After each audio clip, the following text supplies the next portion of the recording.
જો પહેલાં આપણને પાવર ઓન કરી લેવાનું છે બરાબર. પહેલાં તો પાવર ઓન કરી લેવાનું બરાબર. હવે આ તમને શું છે ડેલી પર રાખી લેવાનું એને બરાબર, ડેલી વોશિંગ માટે. તમને આ લખેલું છે ડેલી વોશિંગ માટે બરાબર. આ તમારી નોબ છે, નોબ આપેલી છે તમને.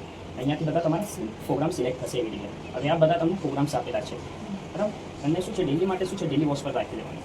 હવે 8 જોડી કપડાં ડાલવાના એમાં બરાબર. પછી તમે અહીંયા લિક્વિડ ડાલવાનું રહેશે, 2 ઢક્કન ડાલવાનું. 4 જોડી કપડાં હોય તો 2 ઢક્કન બરાબર. 8 જોડી કપડાં હોય તો 2 ઢક્કન, 4 જોડી કપડાં હોય તો 1 ઢક્કન. વચ્ચે કન્ફર્ટ ડાલવાનું રહેશે તમને બરાબર. એને બંધ કરી દેવાનું. હવે આ બધા ફંક્શન આપેલા છે. ઓઝોન રિફ્રેશ છે પહેલાં તો બરાબર. ઓઝોન રિફ્રેશમાં તમારું કેવું છે કે તમે કંઈ કપડાં માની લો કે રાખી દીધેલા હોય બરાબર, અને તમને એમાં સ્મેલ ભરાવી ગઈ હોય બરાબર, તો એને તમને સ્મેલને રિમૂવ કરવું છે તો એમાં સ્ટીમ મળશે તમને બરાબર. સ્ટીમ થશે કપડાં તમારા, થોડું બહુ માની લેશે પણ વોશ નથી થશે એમાં બરાબર. ડેલિકેટ આવશે, ડેલિકેટમાં તમારા હલકા ફૂલકા નાજુક કપડાં આવે છે બરાબર. કોટન આવે છે, ઓનલી કોટન કપડાં માટે છે. ઇકો કોટન છે, ઇકો કોટનમાં તમારા પાર્ટીવેર કપડાં આવશે બરાબર. જે ડાયમંડ ટીકીવાળા આપણા વર્કવાળા જે કપડાં હોય ને એના માટે હોય છે. ડેલી વોશમાં તમને જાળી લીધું.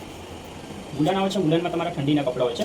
એક્ટિવવેરમાં સ્પોટવાળા કપડાં આવશે. એ સ્પોટવાળા કપડાં હોય તમારા ખેલકૂદના રમકડવાના એના માટે. ડ્રમ ક્લીન આવે છે, ડ્રમ ક્લીનમાં તમને કેમિકલ ડાલીને 3 થી 4 મહિનામાં ક્લીન કરવું પડે બરાબર. સ્પિન ટ્રેન આવે છે, સ્પિન ટ્રેનમાં તમારું કોરા થશે કપડાં, ઓનલી કોરા કરવા માટે, સ્પિન કરવા માટે.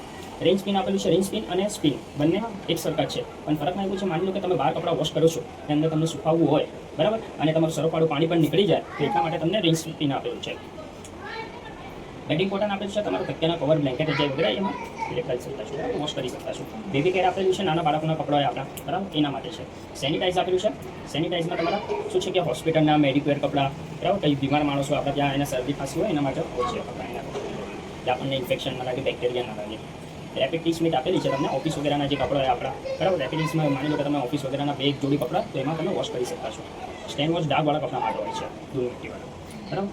તમને ડેલીમાં શું કરવાનું રહેશે, પાવર ઓન કરીને સ્ટાર્ટ જ દબાવવાનું. એમાં તમારા 4 ફંક્શન ચાલશે, શોક થશે, વોશ થશે, રિંગ થશે અને ડ્રાય થશે બરાબર.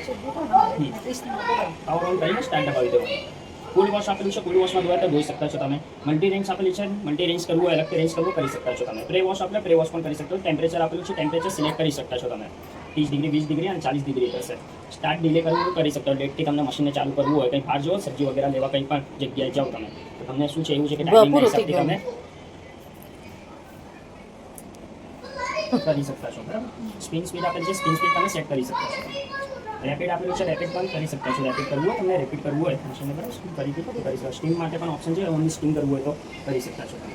ફ્રેશ કેર આપેલું છે, તમારા ત્યાં નાના બાળકો કપડાં હોય, જો નાના બાળકો હોય તો એ લોક થઈ જશે. હવે કોઈ નાના બાળક તમારો સેટ નથી કરી શકતો બરાબર, તો પછીથી એને 3 સેકન્ડ દબાવી રાખવાનું, લોક થઈ જશે બરાબર. સેફ્ટી પિન વગેરે આપણને ચેક કરી લેવાનું કે કોઈન સિક્કા વગેરે એમાં ફસી ના જાય બરાબર. એક એક છૂટક કરીને રાઉન્ડમાં કપડાં ડાળી દેવાના એમાં બરાબર. છૂટક કરીને એક કરીને રાઉન્ડમાં કપડાં ડાળી દેવાના. ને અહીંયા ટ્યુબ પર નથી આવવું જોઈએ, અંદરથી લેવા જોઈએ કપડાં. 8 જોડી કપડાં ડાલવાના, એનાથી વધારે નથી ડાલવાના. ઓકે, આપણે ગરમ પાણી લેવું હોય તો એ ગરમ પાણીમાં જ આવશે. ગરમ પાણી ના લેવું હોય તો ફૂલ વોશ કરી લેવાનું બરાબર.